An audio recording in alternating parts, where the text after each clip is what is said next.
ఎంతో గొప్ప నటులు, గొప్ప రచయిత కూడా అవ్వవలసిన కిషోర్ దాస్ గారు ఉన్నారు మనతో. నమస్కారం కిషోర్ దాస్ గారు. నమస్కారం. మా ఎవరి గోల వారిది ప్రోగ్రాంలో ముఖ్యంగా చెప్పాలంటే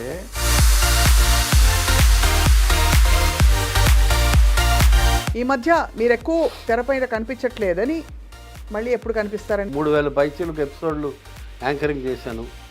ఒక 85 సినిమాలు చేశాను.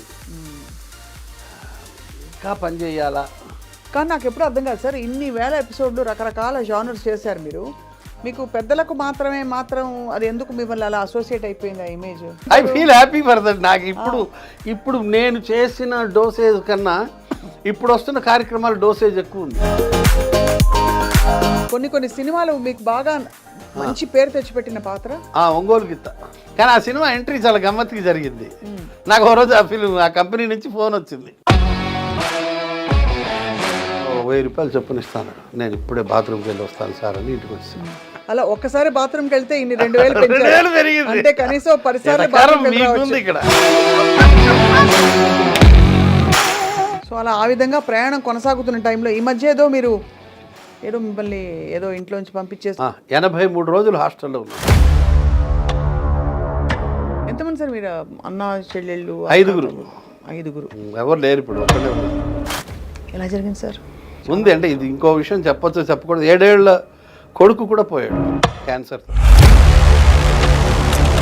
10 నెలలు యాతన పడ్డాను. అప్పట్లో డబ్బులు కూడా లేవు. అంటే కన్నా జీవితంలో భాగం కదా సార్. జీవితంలో ఒకటమ్మా నేను గమనించాను, అన్నిటికన్నా కష్టం గర్భశోకం అంటారు కానీ కాదు, ఆకలి అన్నిటికన్నా డేంజర్. ఫుడ్కి డబ్బులు లేవు. వైజాగ్ వెళ్ళిపోయాను, ఏదో చిన్న ఉద్యోగం చేసుకుంటూ బతికాను. ఏంట్రా నువ్వు అన్నం తిన్నావా అన్నది. ఏడ్ చేశా. ఇప్పుడు ధనవంతుడు ఒకరోజు నేను అన్నం తిన్ను ఫాస్టింగ్లో ఉంటాను అంటే కాదు. మన దగ్గర తినడానికి డబ్బులు లేని పరిస్థితి ఉంటే థ్యాంక్స్ ఆఫ్ హంగర్ అంటారు. అది చాలా బాధగా ఉంటుంది.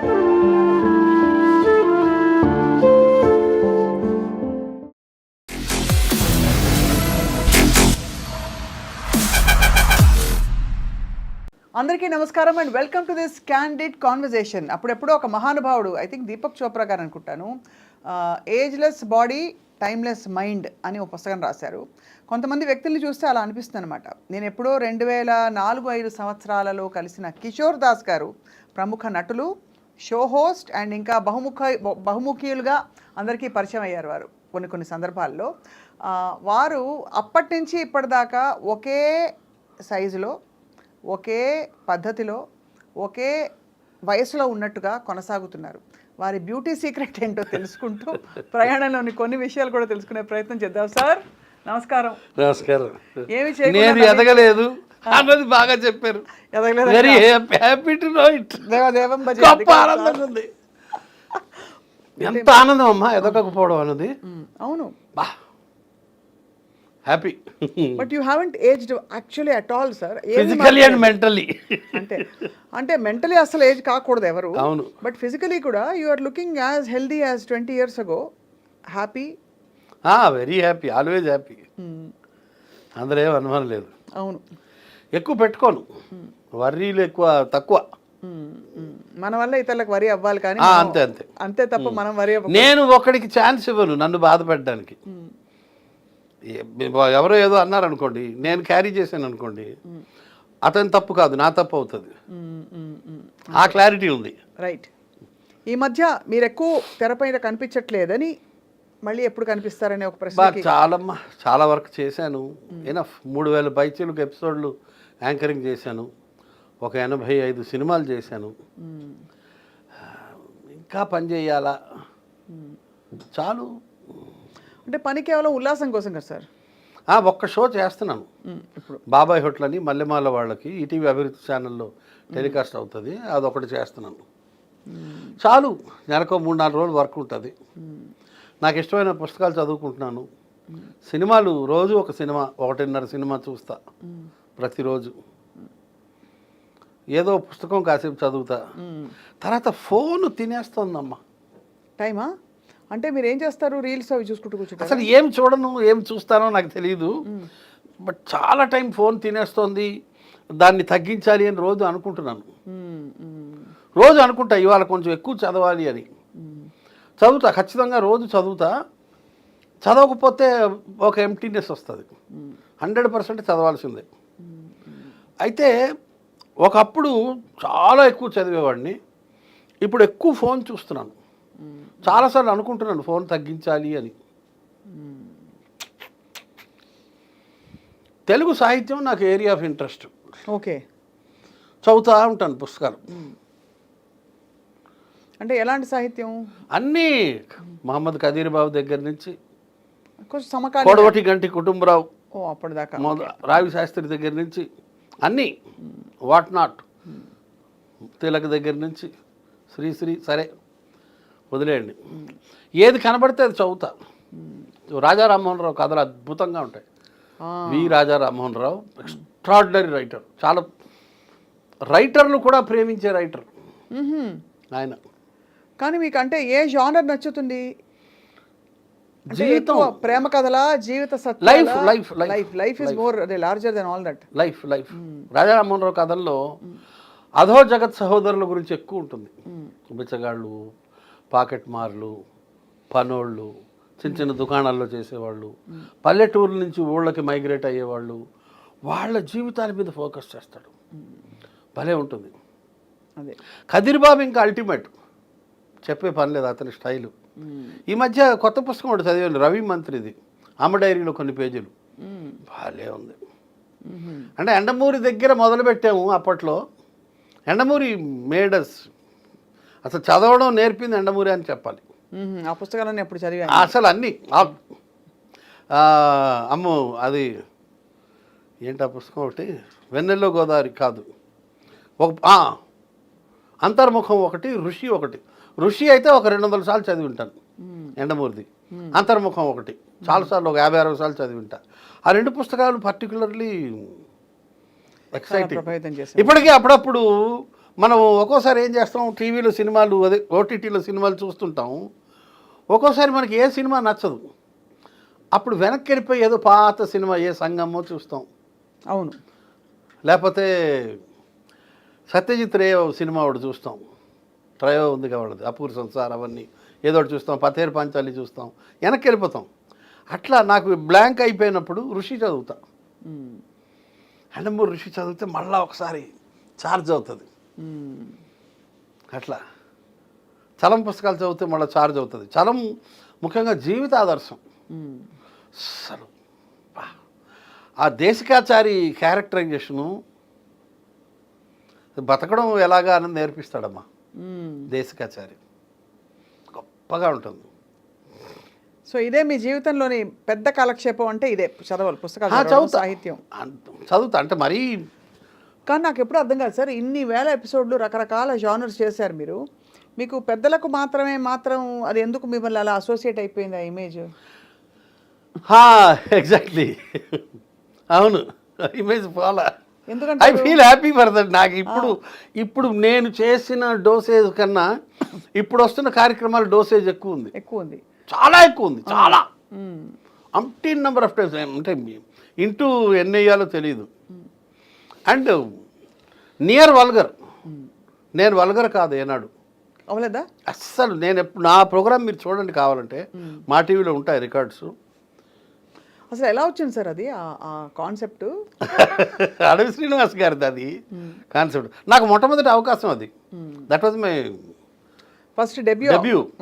అది కూడా కొంత ఉంటుంది, ఫస్ట్ డెబ్యూ. బాగున్నాయి రెండు. సో దానివల్ల అది ఆ జానర్తో మీరు బాగా పాపులర్. నా క్లోజ్ ఫ్రెండ్స్ వాళ్ళ భార్యలు, అంటే ఎవరి ఫ్రెండ్స్ వాళ్ళ భార్యలు కూడా నేను ఆ ప్రోగ్రామ్ చేసే రోజుల్లో మాట్లాడేవారు కాదు, ఇళ్ళల్లో లోపల దాక్కునేవాళ్ళు. అవునా? 2003లో మామూలుగా నేను ఇంటికి వెళ్తే అన్నయ్య అని వచ్చే ఆడవాళ్ళు ఇంట్లో దాక్కునేవారు. నేను వెళ్తే తిరస్కరణ అది తెలియదమ్మా. కొంత అంటే ఉంటుంది కదా, ఆ రోజుల్లో కొంచెం అంత ఫ్రీగా లేదు. ఇప్పుడు అందరూ సార్ చేతిలో కెమెరా ఉండి రీల్స్ ఇష్టం వచ్చినట్టు అన్ని రకాల జోకులు వచ్చేస్తున్నాయి. సెల్ ఫోన్ వచ్చిన తర్వాత సొసైటీ మారిందండి, పాడు చేసింది సమాజం. అవును. బాగు చేసింది తక్కువ, చెడు చేసింది ఎక్కువ. మనోళ్ళు చెడు వెంటనే ఎక్కువ తొందరగా, bad news travels fast. Correct. That happens. So అలా ఆ విధంగా ప్రయాణం కొనసాగుతున్న టైంలో ఈ మధ్య ఏదో మిమ్మల్ని ఏదో ఇంట్లోంచి పంపించేశారు, మీరు హాస్టల్ వెళ్ళిపోయారు, రకరకాల. ఇంట్లో ఏం పంపించలేదు, లిఫ్ట్ పాడైంది, పాత లిఫ్ట్ తీసేసాను. ఎన్నో ఫ్లోర్ సార్ మంది? 5వ ఫ్లోర్. ఈ కరకర శబ్దం చేసే మోకాళ్ళతో 5 అంతస్తులు ఎక్కలేను కదా. అవును, ఏదో ఒకసారి అంటే ఎక్కొచ్చు, కష్టపడి. ఎప్పుడో ఒకసారి ఒక అరగంటకి పడుతుంది ఎక్కడానికి. అదే మెల్లిగా 4 మెట్లకి కూర్చుని అలా అయితే వెళ్ళొచ్చు, కానీ అది రోజు అప్ అండ్ డౌన్ కష్టం అని చెప్పి మీరు హాస్టల్కి మారిపోయారా? 83 రోజులు హాస్టల్లో ఉన్నాను. 83 రోజుల ఇంటి దగ్గర చూసుకున్నారా హాస్టల్? లేదు లేదు, ఒక 10 కిలోమీటర్ల దూరం. అంటే మా క్లోజ్ ఫ్రెండ్ది హాస్టల్ ఉంది, అక్కడ ఉన్నాను అయ్యప్ప సొసైటీలో. చాలా బాగుంది హాస్టల్. ఒక్కోసారి అనిపిస్తుంది అసలు ఈ బాదరబందీలు ఎందుకు, హాయిగా అలా హోమ్లోనో హాస్టల్లో ఉండిపోతే బాగుంటుందని. ఎవరైనా సరే కొన్నాళ్ళు బాగుంటుందమ్మా, కానీ ఫ్యామిలీ ఉండాలి. ఫ్యామిలీ లేకపోతే కష్టమే. మనం ఇంకా ఆ స్థాయికి వెళ్ళలేదు, ఒంటరి అయిపోవాలి, హిమాలయాల్లోకి వెళ్ళిపోవాలి. ఇప్పుడు మీరు హాస్టల్లో ఉన్నప్పుడు అందరూ ఇంట్లో వాళ్ళు వచ్చి వెళ్తూ ఉండేవారా? ప్రతి వారం వీకెండ్స్ నాతోనే ఉన్నారు వచ్చి. మా ఫ్రెండ్దే హాస్టల్, నేను ఒక్కడనే ఒక గది తీసుకున్నాను కాబట్టి they use to come and stay with me. ఏం చేస్తారు సార్ అంత హాస్టల్లో? ఏం ఉండదమ్మా, పుస్తకాలు చదవడమే. టీవీ ఉంటుందిగా? టీవీ ఉంది, టీవీలో ఓటీటీ ఉంది, ఫోన్ ఉంది, ఫోన్లో ఓటీటీ ఉంది, అది హాట్స్పాట్ ఉంటుందిగా. మరి భోజన ప్రియులు కాదా మీరు? భోజన పీరియడ్నే హాస్టల్లో ఫుడ్ చాలా బాగుంటుంది. 83 రోజుల్లో ఒక్కసారి కూడా ఇండైజెషన్ రాల. ఇంట్లో అయితే చాలాసార్లు వచ్చి ఉంటుంది. అప్పుడప్పుడు ఇంట్లో ఎవరు సార్ వంట? నేను కొంచెం గట్టిగా చెప్తాను. ఇంట్లో అందరూ వండుతారు, కానీ ఇంట్లో అయినా అప్పుడప్పుడు డిస్టర్బ్ అవుతుంది. కానీ ఏ మిరియాలు ఎక్కువ పడి హాస్టల్లో ఒక్కరోజు కూడా డిస్టర్బ్ కాలేదు. అది విచిత్రం. అక్కడ హాస్టల్లో ఉత్తర భారతీయులు ఎక్కువ, దాంతో కొంచెం చప్పటి కూడా పెట్టారు వాళ్ళు. ఇండైజెషన్ సమస్య లేదు, మంచి ఆయిల్ వాడతారు, క్వాలిటీ. అయ్యప్ప సొసైటీలో కడల్స్ కోలివ్ అని చాలా మంచి హాస్టల్, బాగా చూసుకున్నారు నన్ను. అసలు food extraordinary, healthy food, not tasty food. మీరు ఫస్ట్ అసలు మీరు వెజిటేరియనా? ఇంట్లో వెజిటేరియన్. ఓహో, అర్థమైంది. ఇప్పుడు 95% వెజిటేరియన్కి వచ్చాను. బయట కూడా ఎవ్రీవేర్. ఇంట్లో అసలు నాన్ వెజ్ వండరు, అసలు వండరు ఫస్ట్ నుంచి? అంతే? లేదు లేదు, ఓహో, 100% వెజిటేరియన్. బయట స్నేహితులతో ఏది ఇంట్లో దొరకదో మనకి బయట వేలం వేరు ఉంటుంది కదా, అంతే కదా. ఆ విధంగా బయట తినడం తప్పిస్తే. మా ఆవిడ హాహాకారాలు చేస్తుంది, నీ పుట్టుకేంటి, మనిషివేనా, జంతువుల్ని చంపుకుని తినడమా, ఒక శవం తినకపోతే నీకు ముద్ద దిగదా, పూట గడవదా, ఇట్లా తిడుతుంది ఆవిడ. దట్స్ ఎ మర్డర్ కదా, అట్స్ డెడ్ బాడీ కదా అంటది ఆమె. మీకు అది అంటే అది సైద్ధాంతికమైన అయిష్టమా ఇంట్లో, లేక ఫ్యామిలీ అలవాట? కులం అదే తినరు. కులం అని ఇప్పుడు అడిగితే అది బాగుండదు కదా అని. ఇప్పుడు ఈ మధ్య గొడవ అదే కదా, బై క్యాస్ట్ తినకూడదు, తినరు. సో అర్థమైంది. ఆ విధంగా నేను కుళ్ళిపోయాను. మీరు అదే అండ్ మీరు విస్తరించిన కులం, భ్రష్టు. విస్తరించిన అన్నాను సార్, కానీ విస్తరి కదా. ఎగ్జాక్ట్లీ, విస్తర్లో వడ్డించిన కులం. కానీ సార్ ఇప్పుడు బియాండ్ ఈ వీకెండ్స్ వాళ్ళు వచ్చి ఉండడం, భోజనాలు ఇవన్నీ పక్కన పెడితే ఏంటి, వాట్ ఈస్ యువర్ కనెక్షన్? ఫ్యామిలీతో ఎలా మీరు బాండ్ అవుతారు? అంటే అందరూ బాండ్ అవుతారు ఫ్యామిలీతో, కానీ మీ అన్యోన్యంగా ఉండే మీ కుటుంబం గురించి చెప్పండి. కొన్ని అంటే ఒక చిన్న హాస్టల్కి ఇంటికి డిఫరెన్స్ చెప్తాను. హాస్టల్లో టీ కావాలంటే 60-70 అడుగులు నడిచి, లిఫ్ట్లో 7 అంతస్తులు దిగి, మళ్ళీ ఒక 60-70 అడుగులు నడిచి వెళ్తే మనకి టీ దొరుకుతుంది. భోజనమైనా టిఫిన్ అయినా అంతే. అంటే ఫుడ్ విషయానికి ముందు మాట్లాడుతున్నాను, తర్వాత రిలేషన్షిప్ గురించి వస్తాను నేను. అసలు బేసిక్గా ఒంటరిగా ఉండడం అన్నది చాలా వేధిస్తుంటుంది. పక్కన భార్య లేకపోవడం, కొడుకు లేకపోవడం, కూతురు లేకపోవడం, ఆ వాయిడ్ ఉంటుంది, ఆ గ్యాప్ ఉంటుంది, అది కొంచెం పెయిన్ఫుల్గా ఉంటుంది. ఎందుకంటే కొడుకు పక్కన ఉంటే, కూతురు పక్కన ఉంటే అదొక ఎఫినిటీ, అదొక బాండింగ్. భార్య మీద డిపెండెన్స్ ఎక్కువ ఉంటుంది. 40 ఏళ్ళు అయిపోయింది. మీరు కమల్ హాసన్ సినిమా భారతీయుడిలో విలన్ వస్తాడు, విలన్ అతను ఎవరు పోలీస్ ఆఫీసర్ వచ్చి వీళ్ళిద్దరు ఫైటింగ్ చేసుకుంటారు. ఫైటింగ్ అయిన తర్వాత కమల్ హాసన్ క్లోజప్ షాట్ పడుతుంది, ఇలా చూస్తాడు భార్య వైపు, సుకన్య అనుకుంటాను. అవును, కట్ చేస్తే అతను ఏమీ డైలాగ్ రాయడు శంకర్. కట్ చేస్తే అతను క్లోజప్, ఫైటింగ్ అయిపోతుంది, కమల్ హాసన్ క్లోజప్ పడుతుంది, ఇలా చూస్తాడు ఆమె వైపు, అంటే మనం ఇప్పుడు నేను విలన్ని కొట్టేసాను కాబట్టి పోలీసు వాళ్ళు నా దగ్గరికి వస్తారు కాబట్టి మనం ఈ ప్లేస్ ఖాళీ చేసేయాలి అన్న ఇండికేషన్ ఆమెకు అర్థమైపోయి 1 సెకండ్ 2 సెకండ్సే ఉంటుంది క్లోజప్. కట్ చేస్తే ఆమె దండం మీద ఆరేసిన బట్టలు తీస్తూ ఉంటుంది. అండర్స్టాండింగ్ అలా ఉంటుంది. బా అది భార్యాభర్తల బంధం అంటే ఒకళ్ళనొకళ్ళు అర్థం చేసుకోవడం అంటే. నేను పొద్దున్నే లేచి బ్రష్ చేసుకుని వచ్చి నా కుర్చీ మీద కూర్చుని నేను ఇలా రిమోట్లు పట్టుకుని టీవీ చూస్తుంటా. మా ఆవిడ వంటగదిలోంచి నన్ను చూస్తుంది. వీడిప్పుడు టీ తాగుతాడు అన్నది ఆమెకి ఇండికేషన్. నేను కుర్చీ మీద కూర్చున్న 120 సెకండ్స్లో నాకు టీ వస్తుంది. మళ్ళీ అరగంటలో ఇంకొక టీ వస్తుంది. నేను కనీసం ఇలా చూడను కూడా చూడను. అంత డిపెండెన్స్ ఉంటుంది భార్య మీద. హాస్టల్లో అది లేదు. నేను 60-70 అడుగులు నడిచి లిఫ్ట్ దిగి వెళ్ళాలి. పైపెచ్చు అక్కడ మనుషులతో నాకు అనుబంధం ఉండదు. ఇక్కడ నా భార్య ఊరు వెళ్ళింది అనుకోండి, ఆ పని నా కూతురు చేస్తుంది, ఆ పని నా కొడుకు చేస్తాడు. ఎందుకంటే అక్కడ ఒక ఎఫెక్షన్ ఉంటుంది, అక్కడ ఒక రిలేషన్షిప్ ఉంటుంది, అవును, ఒక బంధం ఉంటుంది, బ్లడ్ ఉంటుంది. హాస్టల్లో అది ఉండదుగా. అవును, హాస్టల్లో ఒక ఎంప్టీనెస్ ఉంటుంది. మనం ఇక్కడ టీ తెచ్చే మనిషిగా చూసినా కూడా తెచ్చేవాళ్ళు తేరు. ఇలా ఇలా ఇలా తిరిగి చూసినా కూడా అంతేనా. ఇంట్లో మనకి ఆ బాండేజ్ ఉంటుంది. అవును, నాకు 83 రోజులు ఉండి వచ్చాను. అక్టోబర్ 23 వచ్చాను. ఆగస్ట్ 1 వెళ్ళాను. లాస్ట్ 10-15 రోజులు అయితే నేను కింద మీద అయిపోయాను, ఫిష్ అవుట్ ఆఫ్ వాటర్ అయిపోయాను. మా ప్రెసిడెంట్కి రోజు ఫోన్ చేసి, మహేష్ ఇంకా ఎప్పుడయ్యా లిఫ్ట్ తయారవుతుంది, అయ్యా హరి గారు, సెక్రటరీ గారు, వెంకట గారు ఎప్పుడు లిఫ్ట్ తయారవుతుందంటే, దాస్ గారు చేసేస్తాం, కొంచెం ఓపిక పట్టండి దాస్ గారు, అయిపోద్ది 2-3 డేస్లో. పాపం వాళ్ళు మా ప్రెసిడెంట్ సెక్రటరీ వాళ్ళు కూడా పాపం చాలా ఓపిక చేసుకుని, అయ్యా శ్రీధర్ గారు, ఏమిటూరి శ్రీధర్ గారు కొంచెం లిఫ్ట్ చూడండి సార్, త్వరగా అయ్యేటట్టు చూడండి సార్ అని నేను ఫోన్లు చేసి పాపం చాలామందిని ఎంత విసిగించాలో అంత విసిగించాను. పాప వాళ్ళందరూ చాలా ఓపికతో నా జీవకులు నాతో పాటు ఉండే మా బిల్డింగ్లో ఉండే వాళ్ళందరూ ఎంతో ఓపికగా నాకు రిప్లై ఇచ్చారు. మొత్తానికి 83 డేస్ తర్వాత ఇంటికి వెళ్ళా. ఇంటికి వెళ్ళడానికి 83 డేస్ ఎందుకు పట్టింది? లిఫ్ట్ ఎందుకు? పాత లిఫ్ట్ తీయడానికి 4 రోజులు పట్టింది. ఓహో, తీసి కొత్త లిఫ్ట్ ఏమో పెద్దది. మళ్ళీ గోడలు పగలగొట్టారు. గోడలు పగలగొట్టి మళ్ళీ కాంక్రీట్ వర్క్ చేసి మళ్ళా వాటిని ఏమంటారు, రాళ్ళు పరుస్తారు, గ్రనైట్ రాళ్ళు పెట్టి మళ్ళీ కొత్త lift Johnson and Johnson automatic పెద్ద లిఫ్ట్ అది పెట్టేసరికి 83 రోజులు అయిపోయింది. ఈ లోపల పండగలు వచ్చాయి. పండగలకి ఏం చేశారు మరి? దసరా, దీపావళి కూడాను హాస్టల్లోనే.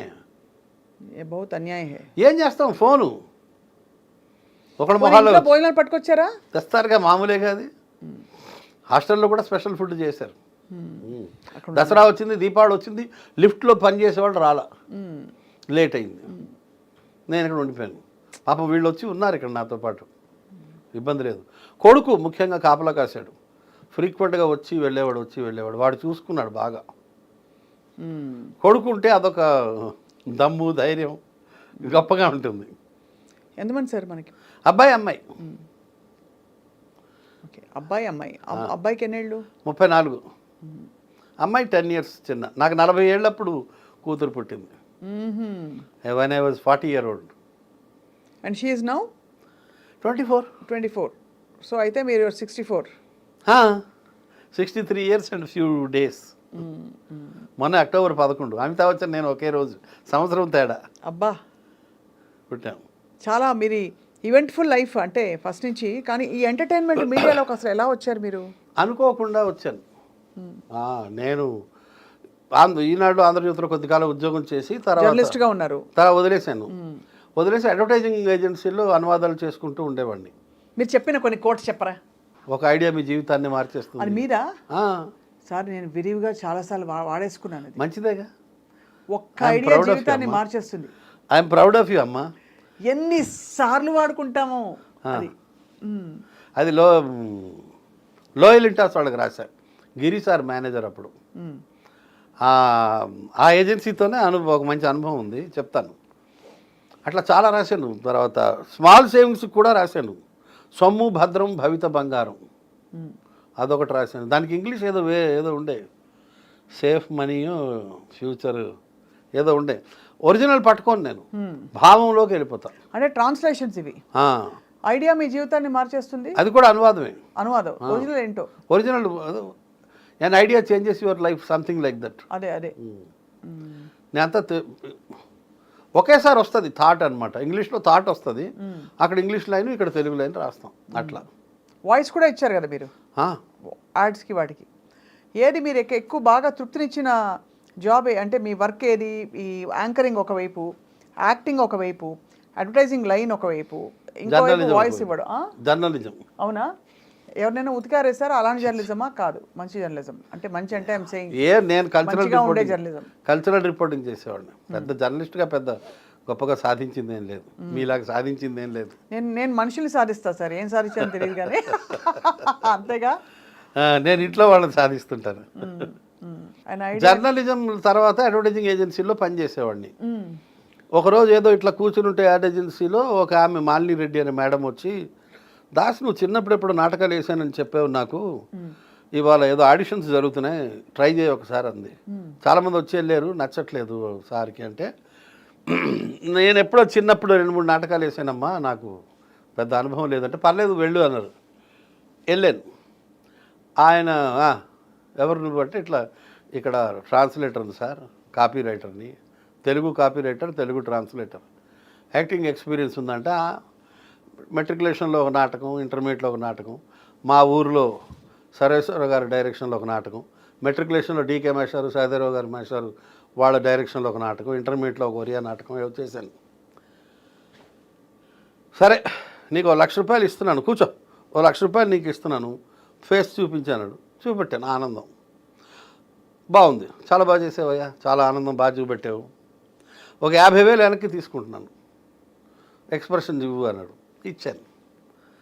మళ్ళీ ఒక 25,000 ఇస్తున్నాను అన్నాడు, మళ్ళీ తీస్తున్నాను అన్నాడు. ఆ వేరియేషన్స్ చేయమన్నాడు, చేశాను. 3 రోజుల తర్వాత షూటింగ్ ఉంటుందో వచ్చే అన్నాడు. స్పాట్లో డిసైడ్ చేశాడు ఆయన. అట్లా స్మాల్ సేవింగ్స్ యాడ్కి ఫస్ట్ వర్క్ అనమాట అది.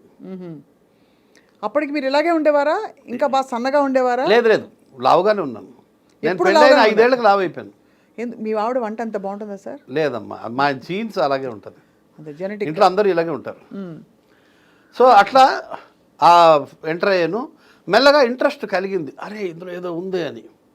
మెల్లగా ఈ సీరియల్స్, చిన్న చిన్న మోడలింగు, అప్పుడు ఏవో మోడలింగ్ చేశా, స్మాల్ సేవింగ్స్కి, సిడిఆర్ హాస్పిటల్కి, ఏవో రకరకాలు చేశాను.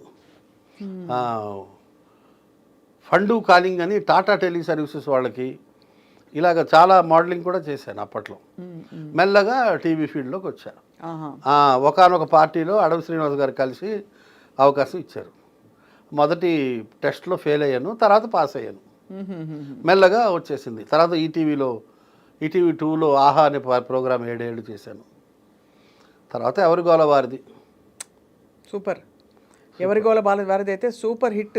ఒక 5 ఏళ్ళు దున్నేశారు మీరు. అసలు ఆ షో కోసం వెయిట్ చేసేవారు అందరూ. ఇందాక మీరు లక్ష్మీ పార్వతి వాయిస్ చేశారు కదా, కొంచెం చేయండి ఒకసారి, చెప్తాను. అంటే ఏ విధంగా? ఇప్పుడు ఏదైనా నన్ను ఇంటర్వ్యూ చేయండి లక్ష్మీ పార్వతి. ఎంతో గొప్ప నటులు, గొప్ప రచయిత కూడా అవ్వవలసిన కిషోర్ దాస్ గారు ఉన్నారు మనతో. నమస్కారం కిషోర్ దాస్ గారు. నమస్కారం. మా ఎవరి గోల వారిది ప్రోగ్రాంలో ముఖ్యంగా చెప్పాలంటే అన్ని వాయిస్లు ఒకే మనిషి ఇచ్చాడు. ఎవరు సార్ వాళ్ళు? భవిరి రవి. భవిరి రవి గారు నాకు తెలియకపోవడం ఏంటి సార్? ధ్వని అనుకరణ చక్రవర్తి. అవును, ఆల్ వాయిసెస్, ఇందిరాగాంధీ దగ్గర నుంచి, బరాక్ ఒబామా దగ్గర నుంచి, సోనియా గాంధీ దగ్గర నుంచి, జవహర్లాల్ నెహ్రూ వాయిస్ దగ్గర నుంచి, రాజశేఖర్ రెడ్డి గారి అందరికీ నమస్కారములు, అంతేనా? అదే అవన్నీ బరాక్ ఒబామా. అసలు ఏంటేంటో చేసేస్తాడు ఆయన, మాయ చేసేస్తాడు. అవును అవును, అద్భుతం. మీరు మిమిక్రీ చేస్తుంటే గుర్తొచ్చింది మా భవిరవి. నాకు ఇంట్రెస్ట్ సార్ మిమిక్రీ. నేను కూడా ఒక 8-10 గొంతులు అలా ప్రాక్టీస్ చేసి చిన్నగా. భవిరవి 150కి పైగా గొంతులు చేశాడమ్మా. అయ్యో, ఆయన తోపు జీనియస్. అసలు నాకు ఆశ్చర్యం వేస్తుంది, అంత టాలెంట్ ఎట్లా ఉంటుంది ఒక మనిషి దగ్గర అని. అన్ని వాయిస్లు చేయడం అంత చిన్న విషయం కాదు. అండ్ దాదాపు నేరుగా చేస్తాడు ఆయన. చంద్రబాబు అంటే దాదాపు చంద్రబాబు దగ్గరగా వెళ్తాడు. మీరు చేయరా సార్ మిమిక్రీ? అస్సలు రాదమ్మా, అసలు. మీరు జస్ట్ వచ్చి సూత్రధారుడు అంతే. మీరు వచ్చి అనేసి ఇదేం జరిగిపోతుందని నేను కొంచెం సెటైర్ బాగా పలుకుతుంది నాకు, కొంచెం.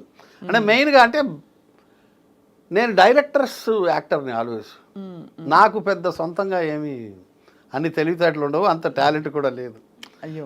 కానీ డైరెక్టర్ చెప్పింది పట్టుకోగలుగుతా. మాకు అంజద్ బాబు గారు డైరెక్టరు. ఆయన అసలు ఆయన కూడా చాలా సహజ వేటకారి. మామూలు కాదు రియల్ లైఫ్లో కూడా అంతే. ఆయన చెప్తాడు, నేను చేసేస్తాను.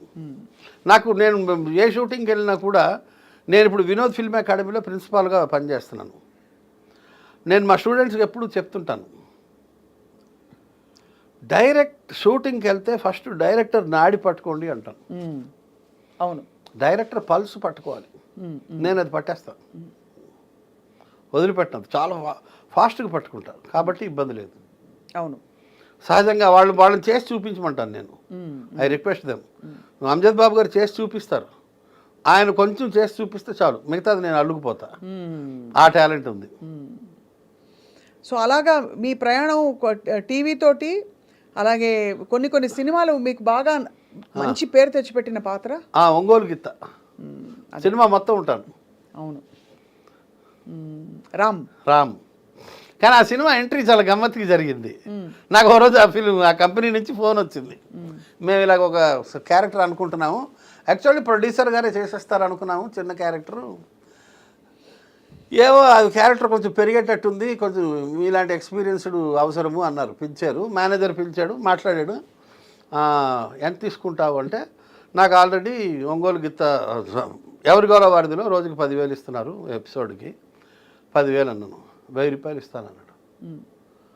ఒక 25 రోజులు ఎంతో ఉండొచ్చు, 20 రోజులు ఉండొచ్చు, 30 రోజులు ఉండొచ్చు, 25 రోజులు ఉండొచ్చు, 1,000 రూపాయలు చొప్పున ఇస్తానన్నాడు. నేను ఇప్పుడే బాత్రూమ్కి వెళ్ళి వస్తాను సార్ అని ఇంటికి వచ్చాను.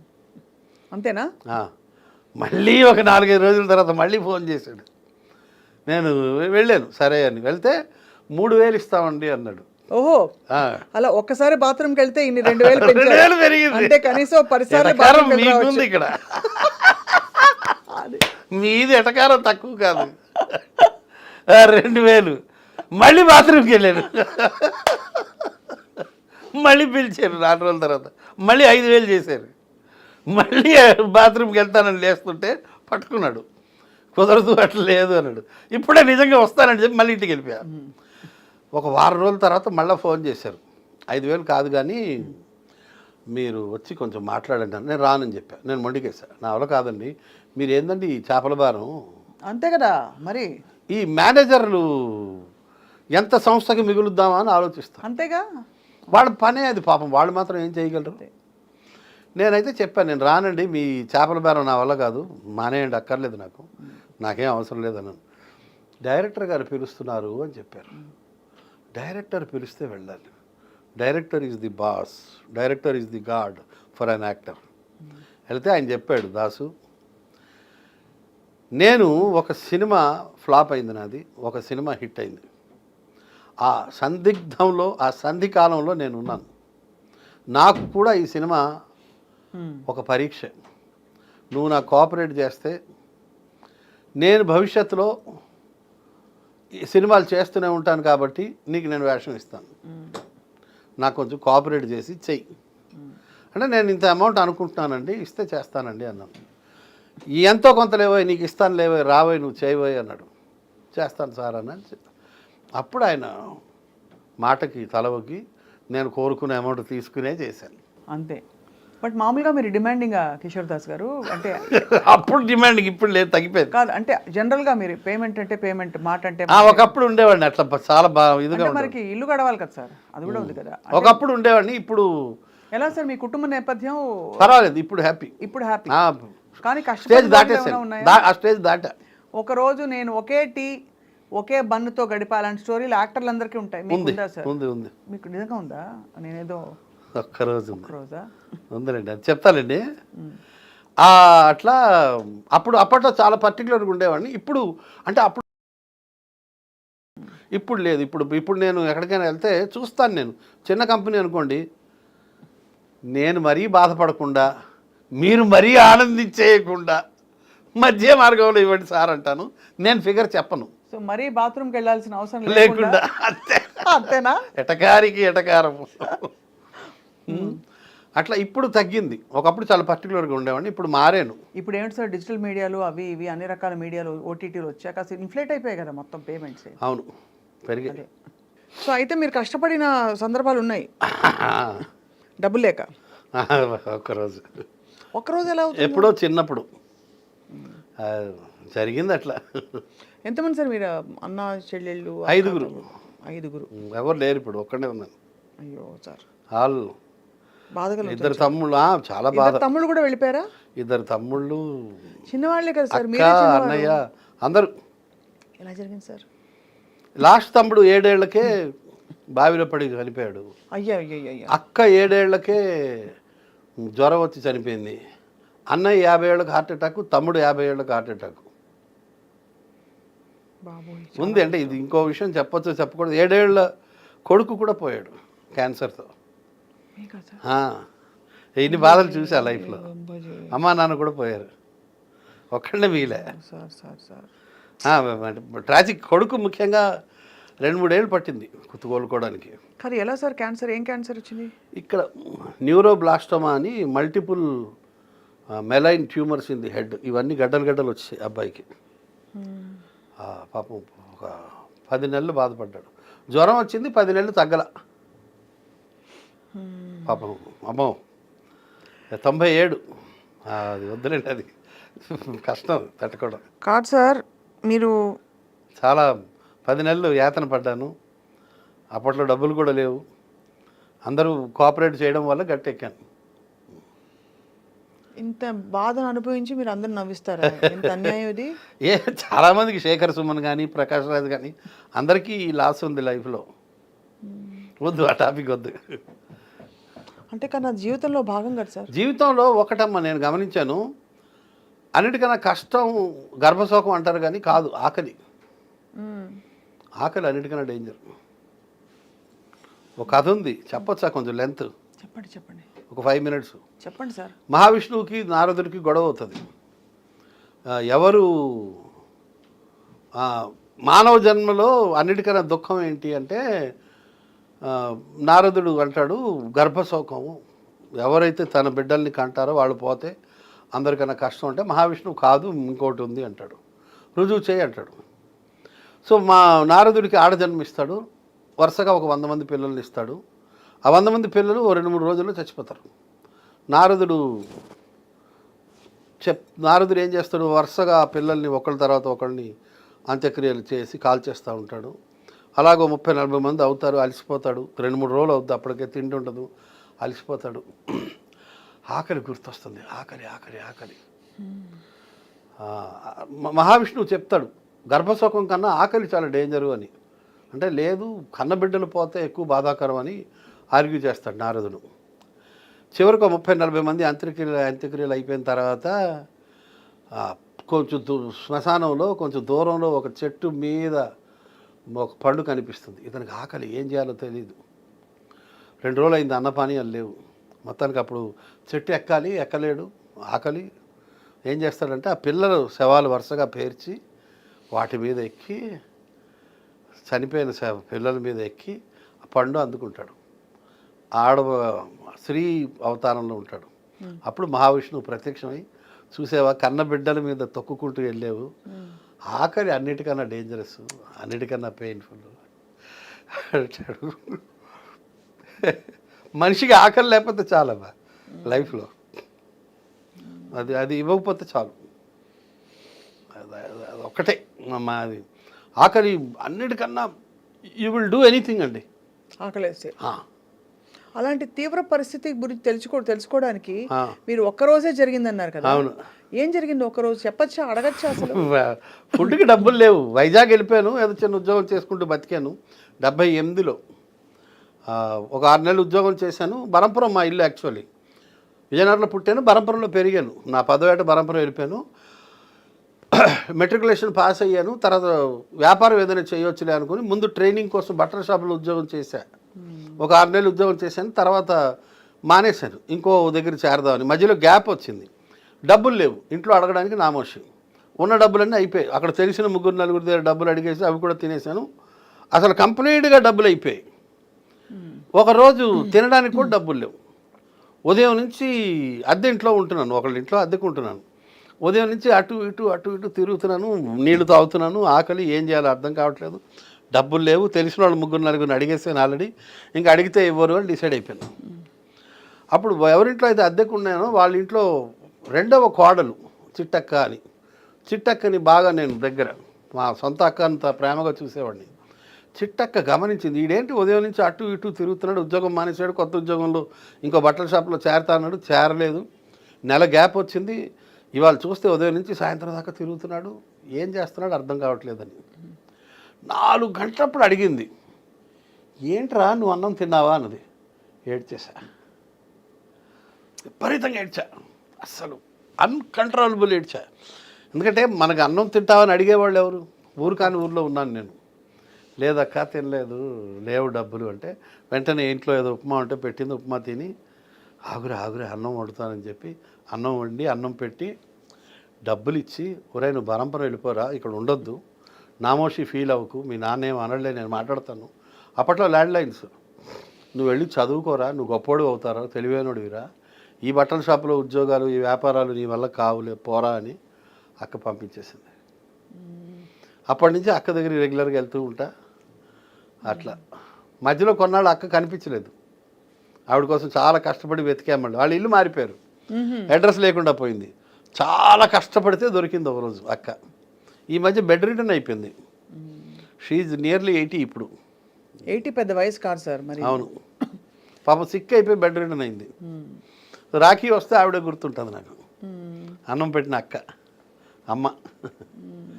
అట్లా ఆ రోజు నిజంగా ఉదయం నుంచి సాయంత్రం దాకా డబ్బులు లేక ఫుడ్ లేదు, చాలా పెయిన్ఫుల్గా ఉంటుంది. ఇప్పుడు ధనవంతుడు ఒకరోజు నేను అన్నం తిన్ను ఫాస్టింగ్లో ఉంటాను అంటే కాదు, మన దగ్గర తినడానికి డబ్బులు లేని పరిస్థితి ఉంటే థ్యాంక్స్ ఆఫ్ హంగర్ అంటారు, అది చాలా బాధగా ఉంటుంది. అన్నీ అనుభవించాలి లైఫ్లో. చెప్తారు కదా, 7 సముద్రాలు కాళ్ళు తడవకుండా దాటగలం, కానీ కన్నీరు లేకుండా మానవ జన్మ పరిపూర్తి కాదు అని. అవును అవును, అన్నీ చూడాలి. ఎప్పుడు ఒకటి అనుకుంటా, మనకు ఉన్న దాంట్లో పక్కవాడికి ఇస్తేనే, ఎంతో కొంత పక్కవాడికి ఇస్తేనే జీవితం బాగుంటుంది, ఫలప్రదంగా ఉంటుంది.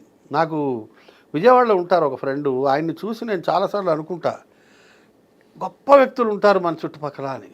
పుట్టగుంట సతీష్ గారని, ఆయన లయన్స్ క్లబ్ గవర్నర్గా కూడా చేశారు అక్కడ. ఆయన నేను చూశాను, ఆయన తన ఆదాయంలో చాలా డబ్బులు ప్రజలకు ఇస్తాడమ్మా. మా ఫ్రెండ్ వాళ్ళ అమ్మాయికి హార్ట్ అటాక్ వస్తే గంటల్లో ₹1,00,000 సర్దిచ్చాడు. నా ఫ్రెండ్కి బరంపురంలో క్యాన్సర్ వస్తే మందులకి డబ్బులు ఒకరోజు నాకు షార్టేజ్ పడితే ఆయన డబ్బులు ఇచ్చాడు. కరోనా టైంలో 100 మందికి 1000 మందికి వ్యాక్సిన్ వేయించాడు.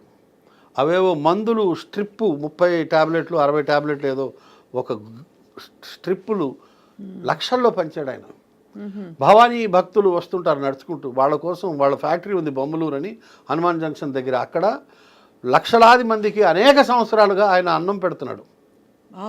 ప్లస్ వాళ్ళు పడుకోవడానికి రెస్ట్ రూమ్స్ పెట్టాడు, ప్లస్ అక్కడ ఒక డాక్టరు నర్సు ఉంటారు మెడికల్. ఆ ఊళ్ళో స్కూలు కట్టించి ఇచ్చాడు, పోలీస్ స్టేషన్ కట్టించి ఇచ్చాడు. ఈ హ్యాండిక్యాప్డ్ పిల్లలకి పరికరాలు ఇస్తుంటారు, చాలామంది పిల్లలకి గవర్నమెంట్ స్కూల్స్లో యూనిఫారాలు, పేద పిల్లల ఫీజులు కట్టడం, ఇలాగ అనేకం చేస్తుంటారు ఆయన. మనిషి తన ఆదాయంలో కొంత ఇవ్వాలి అన్నది నేను ఆయన దగ్గర నేర్చుకున్నాను. ఒకప్పుడు లేనితనం నుంచి వచ్చాను కాబట్టి నాకు కొంత ఇవ్వడంలో ఆనందం ఏంటో ఇప్పుడు నేను అనుభవిస్తున్నాను. అవునా? మీరు రెగ్యులర్గా మీరు డొనేట్ చేస్తారని తెలుసు. నేను ఫిక్స్గా పక్కన పెట్టుకుంటాను. నాకు ఎక్కడైనా 10,000 వచ్చాయనుకోండి, ఒక 500 పక్కన దాచేస్తా. నేను ఇంత సంపాదించలేదు, ఈ 10,000 నాకు మల్లెమాల నుంచి ఒక 27,000 వస్తాయి నెలకి, లేదా 34,000 వస్తాయి. వెంటనే ఒక 2,000, 2,500, 3,000 తీసి పక్కన పెట్టేస్తా, దాచేస్తా. దానికి ఒక వేరే కవర్ ఉంది, ఆ క్యాష్ రాగానే కవర్లో తోసేస్తా, డ్రా చేస్తాను డబ్బులు, ఆ కవర్లో పెట్టేస్తా. అవి అప్పుడప్పుడు చారిటీకి వాడేస్తా. జోక్ వేయచ్చా సార్? కొంత చేయకపోతే దేవుడు మనల్ని చూడడు. అవును, కరెక్టే. అవును, జోకులు వేయండి. జోకులు వేయచ్చా సార్? ఆ కవర్ ఎక్కడ పెట్టారో ఎవరికి తెలియదు, అబ్బాయి ఒక్కడికే తెలుసు. అవునా? వారసుడికి అన్నీ తెలుసు. పిల్లలతో ఎలా సార్? పిల్లలు మీ ప్రొఫెషన్ నన్ను ఆడుకుంటారు వాళ్ళు. ఓ, మీతో ఆడుకోరు, మిమ్మల్ని ఆడుకుంటారు. ఎవరికైనా వచ్చిందా ఈ మీడియా సైడ్ ఈ పిక్స్ అంతా? ఇంట్రెస్ట్ లేదు. లేదు. మా అమ్మాయి డెలాయిట్లో ఒక 3 ఏళ్ళు ఉద్యోగం చేసి మానేసి ఇప్పుడు MBA ఎంట్రన్స్ ప్రిపేర్ అవుతుంది. నిన్న మొన్న క్యాట్ ఏదో అయింది, రాసింది. ఇప్పుడు ఇంకా పరీక్షలు ఉన్నాయట రకరకాలు. పేర్లు ఏంటి సార్ పిల్లల పేర్లు? అవినాష్, హిమశ్రీ, అవినాష్ కుమార్ ధన్కాణి, హిమశ్రీ ధన్కాణి. సింధీ వాళ్ళం మేము. ఓహో, దాస్ అని అలా వచ్చిందా? ఆ, సింధీ వాళ్ళ సార్? సింధీ అయితే సార్ నాకు కూడా సింధీ తెలుసు, నేను చెప్తాను చూడండి. చెప్పండి. సాయి భాజీ ఆకుకూర తెలుసు కదా, నాకు చేయడం వచ్చు. Very good.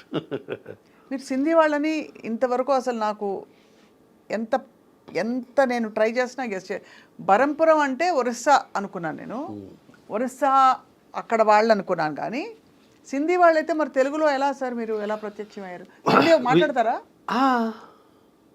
సింధీయే మాట్లాడతాం హిందీ ఇంట్లో, ఖచ్చితంగా సింధీయే మాట్లాడతాం. మా ఆవిడైతే మరీ వెరీ పర్టికులర్ అబౌట్ సింధీ. ఆవిడ వేరే భాష మాట్లాడదు అసలు. ఆమె చదువుకోలేదు, ఆమెకు హిందీ ఒకటే వచ్చు, సింధీ వచ్చు. సో అనివార్యంగా సింధీయే మాట్లాడతాం. మీరు ఎలా అయింది మీ పెళ్లి చూపులా? బంధువులం, అరేంజ్డ్, ప్యూర్లీ అరేంజ్డ్ మ్యారేజ్. ఎప్పుడు మనకి మా సొంత నాన్నగారి తమ్ముడు భార్య, పిన్ని కదా, పిన్ని చెల్లెలు ఆవిడకి వదిన. డైరెక్ట్ మా పెళ్ళికి ముందే వాళ్ళతో బంధుత్వం ఉంది. సో నేనెవరో అన్నది మా మామయ్యకి తెలుసు. సో అలా మీరు మీ ఆవిడే కానీ అరేంజ్డ్ మ్యారేజ్, పెళ్లి చూపులు, అరేంజ్మెంట్ అన్నీ రెగ్యులర్గా అయింది. మామూలు. మీరు ఎప్పుడు ప్రేమలో పడలే, ముందు కానీ తర్వాత కానీ? పడితే మాత్రం చెప్తావా? శ్రీదేవిని ప్రేమించాము, మాధురి ఈ పార్ట్ మాత్రం మీ ఆవిడని కూరగాయల ప్రాండి తెలుగు రాదు ఆవిడకి. ఇంకేం సార్ ఫుల్గా చెప్పండి సార్, మన మధ్య దాపరికాలు ఏంటి అని చెప్పండి. మనం అనుకుంటే అవుతుందా? రామగోపాల్ వరం ప్రేమించాడు, నేను ప్రేమించిన దానికన్నా ఎక్కువ ప్రేమించాడు శ్రీదేవిని. ఏం చేస్తాం? మాధురి దీక్షిత్ అంటే బాగా ఇష్టపడ్డాను. మీరా? బాగా, చాలా ఇష్టం. కానీ ఇప్పుడు చూస్తే కొంచెం కష్టపడేలాగా ఇప్పుడు మారిందా? చాలా మంది మారిపోయారని అంటున్నారు అందరూ. ఆవిడ ఐశ్వర్య రాయ్ అంటే అందుకే సార్ అందం మీరు అంత పెట్టకూడదు, మనసునే చూడాలి ఎప్పుడు అనిపిస్తుంది. అంతే కదా సార్? మాధురి దీక్షిత్ గారి డాన్స్లా డాన్స్ ఆరాధించారు. ఈజ్ ఏం ఈజ్ అండి. పాత సినిమాలు వేరు ఎంతైనా, ఇప్పుడు వస్తున్నాయి కానీ మామూలు. ఈ మధ్య మీరు సినిమాల్లో ఎక్కువ కనిపించలే, చేయట్లేదుగా అసలు వచ్చినా చేయట్లేదా, రావట్లేదా? లేదు, రెండు. ఓకే. అంటే మోకాళ్ళ నొప్పులు ఎక్కువైపోయి నిలబడలేకపోతున్నాను ఎక్కువసేపు, అందువల్ల చేయలేకపోతున్నాను. బాబాయ్ హోటల్ కూర్చునే ప్రోగ్రామ్ కాబట్టి ఒకటే చేస్తున్నాను. అదొకటి కాలక్షేపం అయిపోతుంది కాస్త. కాలక్షేపానికి ఏం లోట్లేదు. పుస్తకాలు చదువుతాను. మీకేంటి సార్ సాహిత్యం? పుస్తకాలు చదువుతాను, సినిమాలు కూడా చూస్తా, బలంగా చూస్తాను సినిమాలు. తర్వాత హోమియోపతి ఒకటి ఇంట్రెస్ట్. అదే మీరు అక్యుపంక్చరు, హోమియోపతి ఎలా వచ్చాయి మీకు ఇంట్రెస్ట్లు? నాకు పీజీకే వెంకటేశ్వరరావుని ఇప్పుడు ఐజాగ్ షిఫ్ట్ అయ్యారు, మహబూబ్నగర్ జిల్లా. ఆయన్ని చూసిన తర్వాత హోమియోపతి మీద ఇంట్రెస్ట్ కలిగింది. ఆయన మూలాల్లోకి వెళ్ళి ట్రీట్ చేస్తాడమ్మా. ఎలాంటివి? డయాబెటీస్ ఇలాంటివా? డయాబెటీస్, బీపీ ఎప్పుడు హోమియోపతి వెళ్ళకూడదమ్మా. అది క్లియర్. హోమియోపతిలో అంత రీసెర్చ్ జరగలేదు. డయాబెటీసు, బీపీ ఎప్పుడైనా సరే ఎలోపతియే వాడడం సేఫ్. ఎందుకంటే అవి పారామీటర్స్ మారుతుంటాయి, వాటిని మానిటర్ చేయాలి జాగ్రత్తగా. అవును, నేను చూశాను కొన్ని కేసులు చూశాను. పీజీకే వెంకటేశ్వర గారు ట్రీట్ చేయడం. ఆయన క్లాస్మేట్ ఒక కేసు చూశాను, పిల్లాడికి విరోచనాలు అవుతుంటే ఆయన కూడా డాక్టరే, పేషెంట్ ఫాదర్, కానీ ఆయన ఇస్తే తగ్గలేదు, ఈయన మందు ఇస్తే తగ్గిపోయింది. ఏంటంటే అన్ట్రీటెడ్ ఫ్రాక్చర్ ఉంది, అన్ట్రీటెడ్ ఫ్రాక్చర్కి ఈయన మందు ఇచ్చాడు, పీజీకి విరోచనాలు తగ్గాయి. ఓహో. తర్వాత ఎగ్జిమా వస్తే ఇంకో కేసులో ఎగ్జిమా వస్తే ఒక మనిషికి తగ్గకపోతే అతను డాక్టర్ అయ్యి ఉండి ఎగ్జిమా మందులన్నీ వాడాడు, తగ్గలేదు. కానీ ఈయన చూసి మందులు ఇచ్చాడు, తగ్గిపోయింది. ఆయన ఏదో మెలాంకలీలో ఉన్నాడు, అతని తల్లిపోయి చాలా బాధలో ఉన్నాడు పేషెంట్, దానికి ఆ మందు ఇచ్చాడు. యాసిడ్ ఫాస్ అని ఒక మందు ఉంది హోమియోపతిలో. అవును, తెలుసుగా. Melancholy after the death of an intimate person లక్షణం. వెంటనే క్షణాల్లో, గంటల్లో తగ్గిపోయింది ఆయనకి. ఎగ్జిమా డ్రై అయిపోయింది. ఆయన ఎక్కడ ఉంటారు సార్ ఇప్పుడు? ఐజా అనే విలేజ్లో ఉంటున్నారు, మహబూబ్నగర్ జిల్లా. ఈ 70+ జీనియస్ ఆయన. అసలు ఇలాంటివి ఎన్నో కేసులు ఆయన చేస్తుంటారు, సాల్వ్ చేశారు. బ్యూటిఫుల్. కాంప్లికేటెడ్ డిప్రెషన్కి మంచి మందులు ఇస్తాడు ఆయన. మనుషులు డిప్రెషన్లో మానసిక. ఎల్లోపతిలో మళ్ళీ రీసెర్చ్ అంత లేదు, హోమియోపతిలో రీసెర్చ్ ఉంది డిప్రెషన్కి. ఆక్యుపంచర్లో కూడా మంచి మందులు ఉన్నాయమ్మా. నేను చూస్తున్నాను ఈ మధ్య ఆక్యుపంచరు. నాకు ఒక ఫ్రెండ్ ఉన్నారు డాక్టర్ సుధాకర్ అని. వాళ్ళకి ఇన్స్టిట్యూట్ కూడా ఉంది, cosmic institute of acupuncture and naturopathy. ఆయన్ని కూడా చూశాను. చాలా కాలంగా ఉన్న మజిల్ పెయిన్స్, కాళ్ళ పెయిన్స్ కొంతమందికి భలే తగ్గించాడు ఆయన. హోమియోపతి ఎలోపతి వాళ్ళు రిజెక్ట్ చేసేసి ఇంకా మీరు వెళ్ళిపోండి, ఎన్ని సర్జరీలు చేసినా బాగుపడదు అన్న కేసుని ఒకటి చూశాను. ఆయన నడిపించాడు. ఒక 10-12 ఏళ్ల పిల్లకి మొత్తం జుట్టు తెల్లబడిపోతే బ్లాక్ చేశాడు ఆయన. అయ్య బాబాయ్, సూదులు గుచ్చి సూదులు గుచ్చి సరిపోయింది నేను. అవును, no medicine, no chemical, nothing. Just mind మీద ఒక 4-5 సూదులు గుచ్చడం, మళ్ళీ వారం రా అనడం. వైట్ గ్రే అయిపోయిన హెయిర్ బ్లాక్ చేశాడు ఆయన. సుధాకర్ ఆయన గాంధీనగర్లో ఉంటాడు ఆయన. న్యాచురోపతి కూడా అద్భుతమైన, అదే ఆక్యుపంచర్ కూడా అద్భుతమైన. ఆయన భలే చెప్తాడు ఆయన. అసలు సీజనల్ ఫ్రూట్స్ తినాలి అంటాడు షుగర్ పేషెంట్లు కూడా. అది న్యాచురోపతి వాళ్ళు. మన ఎలోపతి డాక్టర్లు ఏమో షుగర్ ఉన్నవాళ్ళు అసలు అరటిపండు తినకూడదు, ఒక పావు అరటిపండు తినాలి, అరటిపండు తినాలి అని నోరు కట్టేస్తారు. ఆయన లేదు, తింటే మంచిది, మామిడిపండు సీజన్లో మామిడిపండు తినండి మంచిది అంటాడు ఆయన. బాగుంది సార్. అయితే వీళ్ళిద్దరు మీ ఫ్రెండ్సా? బాగా. వీళ్ళందరినీ దగ్గరగా చూశాను నేను, కేసులు డీల్ చేయడం. అసలు అబ్బో, ఈ సోరియాసిస్ తగ్గదు. అవును. ఒక రిటైర్డ్ ఇంజనీర్కి డాక్టర్ పీజీకే వెంకటేశ్వర తగ్గించాడు. తగ్గిస్తే ఆయన బాగా డబ్బు గలవాడు, రిటైర్డ్ ఇంజనీర్. ఒక స్థలం రాసి ఇచ్చాడు పీజీకేకి. ఓహో, జాక్పాట్ కొట్టేసావు పీజీకే అన్నాను నేను. అంతే కదా. పేటే గౌడే కాకే వెంకటేశ్వరరావు. జాక్పాట్ అంటే స్థలం కొట్టడం ఏంటండి బాబు, స్థలం రావడం ఏంటి అని ఆయన అంటే ఆయన డిసైడ్ అయిపోయాడు. ఆయన పిల్లలందరికీ సెటిల్ చేసినట్టున్నాడు డబ్బులన్నీ. సోరియాసిస్ తగ్గదు అని ఆయన ఫిక్స్ అయిపోయాడు. ఈయన తగ్గించాడు.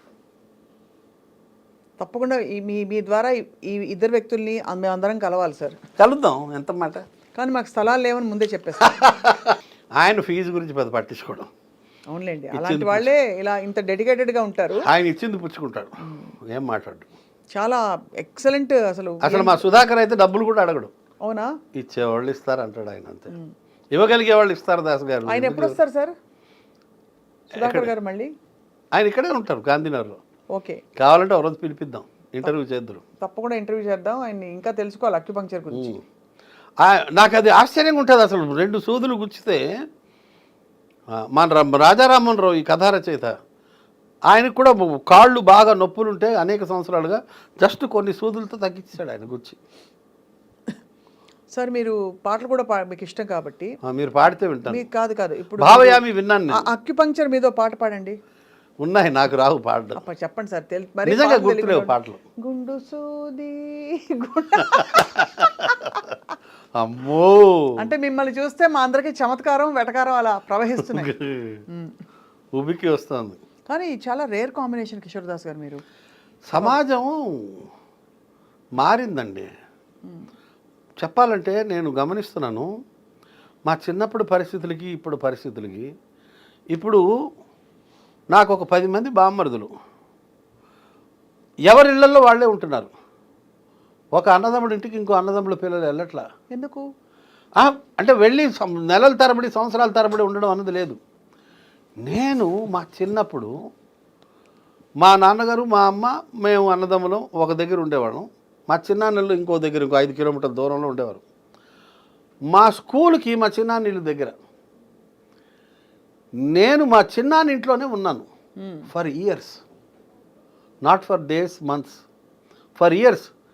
5 ఏళ్ళలో 7 ఏళ్ళలో వాళ్ళ ఇంట్లో ఉన్నాను నేను. మా చిన్నాన్న విపరీతంగా కొట్టేవాడు, నన్ను చదివించేవాడు.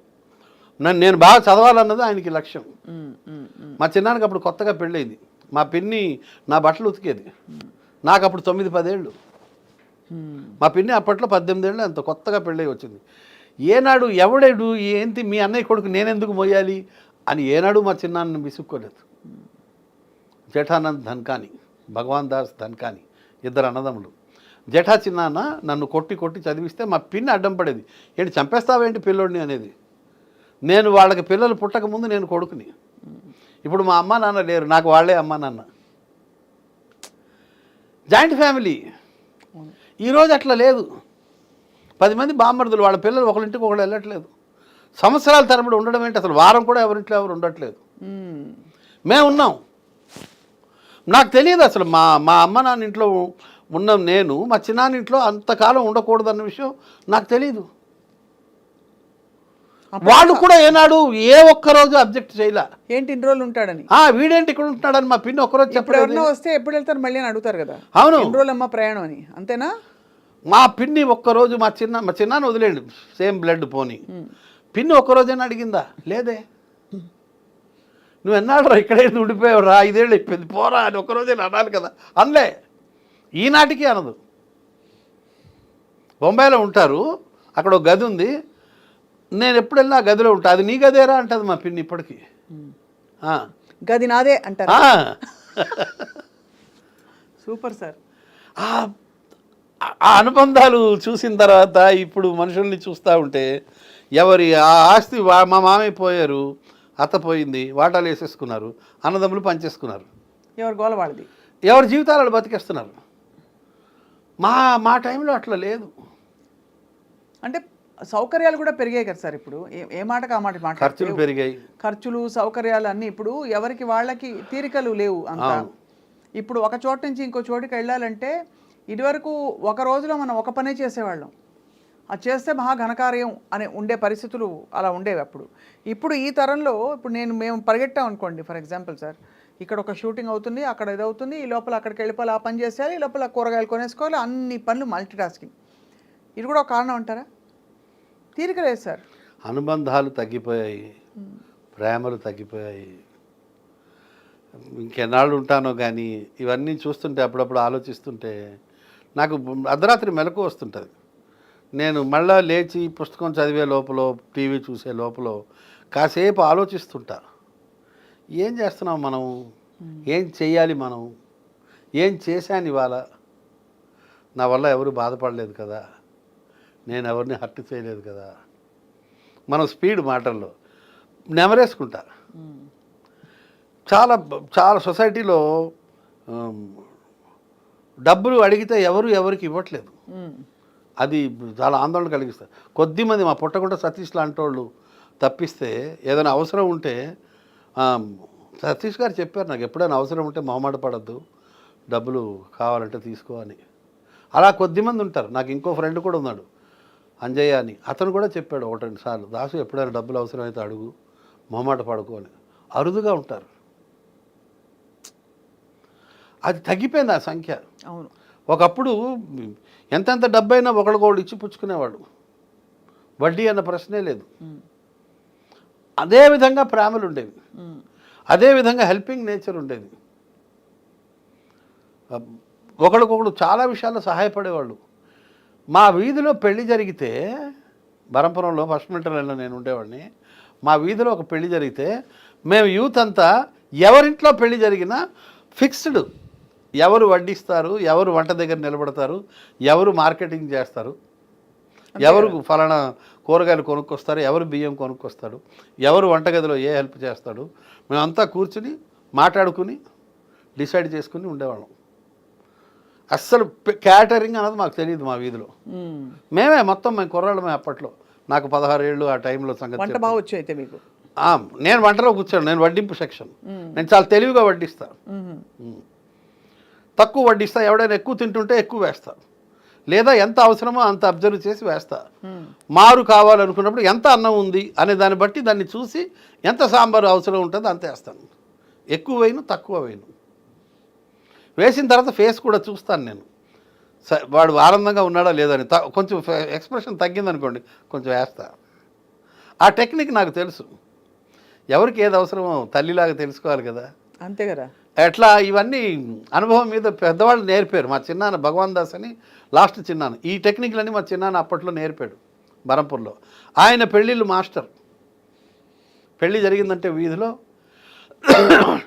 He use to lead the team. మేమందరూ ఆయన కోడి పిల్లల చుట్టూ చేరేవాళ్ళం. క్యాటరింగ్ లేదు. బ్యూటిఫుల్ మెమరీస్ ఇవన్నీ. అసలు తర్వాత మా సీనియర్లు మాకు ఫలానా పుస్తకం చదువు అని చెప్పేవాడు. రమేష్ రాజు, విజయ్ చంద్ర అని మా సీనియర్లు. మేము వికాసం అని ఒక సాహితీ సమాఖ్య, సాహితీ సాంస్కృతిక సమాఖ్యలో మా సీనియర్ మెంబర్లు కామేశ్వరరావు గారని, కామేశ్వరరావు గారు అయితే డబ్బులు కూడా ఇచ్చేవారు. ఫలానా బుక్ కొనుక్కొని రమేష్ రాజు డబ్బులు ఇచ్చేవాడు. విజయచంద్ర చెప్పేవాడు, ఫలానా పోయిటరీ చదువు, నీకు పదాలు తెలుస్తాయి, పదాల డెప్త్ తెలుస్తుంది, మంచి పదాలు నేర్చుకుంటావని. వీళ్ళందరూ చెప్పడం వల్ల కామేశ్వరరావు కానీ, రమేష్ రాజు కానీ, విజయచంద్ర కానీ వీళ్ళందరూ ఉండేవారు. వీళ్ళు గైడ్ చేసేవారు. స్వామి గారు అని ఉండేవాడు, బిఎల్ఎన్ స్వామి. వీళ్ళందరూ చెప్పేవారు చదవండి అని. మన మనిషి అనుకునేవాళ్ళండి. ఒక మనిషి ఇంకొక మనిషిని తనకి దగ్గరగా తీసుకునేవాడు. ఇప్పుడు అది తగ్గలా? కరెక్టే, తగ్గింది, బాగా తగ్గింది. అనుబంధాలు తగ్గిపోయాయి, నమ్మకాలు తగ్గాయి. మారుతుంది సొసైటీ. మేము అలాగే ఉండిపోయాం. మా అబ్బాయి అంటాడు, నువ్వు ఒక యాంటిక్ పీస్ అంటాడు, నీకు చాలా విషయాలు లోకం మీద తెలియవు అంటుంటాడు. తెలియవేమో. ఇప్పుడు మరి ఇలా బ్రతుకంతా ప్రతి నిమిషం మీ మాటలతో ఇలా సాగుతోంది. ఏంటి మీకు ఏమన్నా ఇంకా ఫలాని ట్రావెల్ చేయాలని కొంతమందికి ఉంటుంది. నేను ఫ్రీక్వెంట్ ట్రావెలర్ని. ఎచ్చటికి కాదు, అన్ని దేశము విదేశము అన్నీ వెళ్ళొస్తుంటారు. ఇండియాలో కర్ణాటక ఒక్కటే చూడలేదు. పక్కన ఉన్న కర్ణాటక చూడలేదు, అన్ని చూస్తారని. కేరళ కానీ, తమిళనాడు కానీ, ఢిల్లీ కానీ, కాశ్మీర్ వెళ్ళారా? అమృత్సర్, హిమాచల్ ప్రదేశ్, షిమ్లా. హిమాచల్ ప్రదేశ్ షిమ్లాయే కదా. ఆ తర్వాత అమృత్సర్ చుట్టుపక్కల అన్నీ చూసాను. బాగా బార్డర్కి వెళ్ళాను, చండీగఢ్, లూధియానా, ఆ బెల్ట్ అంతా తిరిగేసాను. షిమ్లాకి వెళ్ళాను మొత్తం. ఢిల్లీ, కలకట్టా వదిలేయండి, అసలు మాకు పక్కనే బరంపురంకి. కలకట్టా చాలాసార్లు వెళ్ళాను. బొంబాయి, షిర్డీ కానీ, కేరళలో చాలా ప్లేసెస్ చూశాను. తమిళనాడులో ప్రతి వీధిలో ఏ గుడి ఉందో చెప్పగలను, అంత తిరిగాను. అబ్బా, తమిళ్ పేసెల్లా తెలియదు, ரொம்ப நல்லா தெரியும். వరాదు కొంచెం వరకు. Okay okay. నా కత్రికన్ ఏమిటి? నేను కత్రికన్ నేర్చుకుంటాను. కత్తికపోరేన్ కత్తిరికేన్ నాకు చెప్పిన వాళ్ళు అట్లా చెప్పారు. కత్తిండిరికేన్, కత్తినిరికేన్. లేకపోతే నేను కత్తిరికాయన్ అంటే నేను వంకాయ. నాకు ఒక కత్తిరికాయ నాకు ఒక 100 పదాలు వచ్చు తమిళంలో. అంతేనా? దాదాపు 100 పైన పదాలు తెలుసు, చాలా పదాలు. అయితే మీ ఇంటికి భోజనానికి ఎప్పుడు పిలుస్తాను చెప్పండి సార్. Any time. మీరు వడ్డింపుల సెక్షన్ మంచి శాకాహార భోజనం తినడానికి మీ ఇంటికి వస్తాను. శాకాహారమే ఉండేది అక్కడ. మేడంకి సింధీలో ఏం చెప్పాలి చెప్పండి. ఖాయిందం. అయితే మేడంకి ఖాయిందం, రోటీ ఖాయిందం, రోటీ ఖాయిందం, అది అంతే చాలు అని చెప్పేస్తే అద్భుతంగా ఆ విధంగా నేను. She will be very happy to serve food to someone. Great. She is happy. ఎప్పుడు ఎవరైనా ఇంటికి వస్తే కూడా ఏదో ఒకటి పెడతాది. మా అమ్మ ఆ విషయంలో క్వాలిటీ. మా ఇంట్లో ఎప్పుడూ ఒక రాత్రిపూట అన్నం మిగిలేదు. పొద్దున పూట తాలింపేసి ఎవరెవరు తినడం. ఇప్పుడు లేదు. మా అమ్మ ఉండగా. అప్పుడు పూర్వం అలా ఉండేవి కదా సార్ పరిస్థితులు. అంటే వంటలు కూడా అలా ఎక్స్పెక్ట్ చేసేవారు ఎవరో వస్తారని. ఎవరో ఒకరు రాకపోకలు కూడా తగ్గిపోయాయి. మీరు అన్నట్టు ఇందాక ఏదో క్యాజువల్గా మనం మాట్లాడడం కానీ వాస్తవమే. ఇదివరకు టైంకి, భోజనం టైంకి ఎవరో వచ్చేయడం, ఆగండి అన్నయ్య గారు బియ్యం పడేస్తున్నానని. కానీ శ్రీ మహావిష్ణువు వచ్చాడు అంటారు. నాకు క్లోజ్ ఫ్రెండ్ ఉన్నాడు, సుందరరామ శాస్త్రి అని. వాళ్ళ మమ్మీ నన్ను పెద్ద కొడుకు అంటది. ఆవిడ నేను భోజనం టైంకి వెళ్తే మహావిష్ణువు వచ్చాడు రా అంటది అబ్బాయితో, మా తమ్ముడితో. అది ఆవిడ అసలు ఆవిడ ఆ మాటకి ఎంత ఆనందం. ఆవిడ ఎన్ని 100 సార్లు తిన్నాను నేను వాళ్ళ ఇంట్లో భోజనం, అమ్మ బతికుండగా. ఎప్పుడు భోజనానికి టైంకి కానీ వెళ్ళాను అనుకోండి, ఖచ్చితంగా భోజనం చేయాల్సిందే. అండ్ ఉంటుంది అక్కడ భోజనం. అది ఆశ్చర్యం, ఎప్పుడు ఉంటుంది వాళ్ళ ఇంట్లో భోజనం. నాకు భోజనం పెడతారు. అండ్ ఒక్కరోజు కూడా ఆవిడ ఈడెందుకు వచ్చాడు అన్న ఫీలింగ్ లేదు. చాలా ఆనందంగా పెడతారు ఆవిళ్ళు. సుందరరామ శాస్త్రి అని ఎంత ఆనందంగా పెడుతుందంటే అమ్మ భోజనం. బా, సేమ్ క్వాలిటీ వాళ్ళ ఆవిడకి కూడా వచ్చింది. వాళ్ళ అక్క కూతురే, ఆ బ్లడ్డే కదా ఆ క్వాలిటీ. అన్నం పెట్టడంలో ఆనందం పొందుతారు. ఆ జనరేషన్ వాళ్ళు ఉన్నారు ఇప్పటికీ. ఉన్నారు సార్, ఇప్పటికీ ఉన్నారు. అండ్ ఇప్పుడు యూత్లో కొంచెం ఆ క్వాలిటీస్ మనం ఇన్కల్కేట్ చేయాలి. సాంఘిక జీవనం గురించి మనం కొంచెం పిల్లలకి నేర్పిస్తూ ఉంటే మంచిది. అవును సార్, అది నేర్పాలి. అతి త్వరలో మీరు కొత్త ప్రోగ్రామ్ ఇలా రావాలి. Thank you. కిషోర్ అని. అవును, అంతేనా? ఏదైనా ఒక టాపిక్ తీసుకుని ఇలాంటితోటి మీరు ఇంకా కనిపించాలి, వినిపించాలి, నవ్వించాలి, కవ్వించాలి అని కోరుకుంటున్నాం సార్ కిషోర్ దాస్ గారు. మీ లైఫ్లో ఇన్ని జరిగి మీరు ఇలా ఉన్నారు ఇంత హ్యాపీగా అంటే అది మీ పరిణతికి భగవంతుడి అపారమైన కృపకి ఒక తార్కాణం అని చెప్తూ మీ సమయం కేటాయించి మాకు బోల్డ్ విషయాలు చెప్పినందుకు ధన్యవాదాలు. థ్యాంక్ యూ అమ్మా. ఇక అతి త్వరలో హోమియోపతాయ నమః, అక్యుపంక్చరాయ నమః అంతే. థ్యాంక్ యూ అమ్మా. Thank you sir.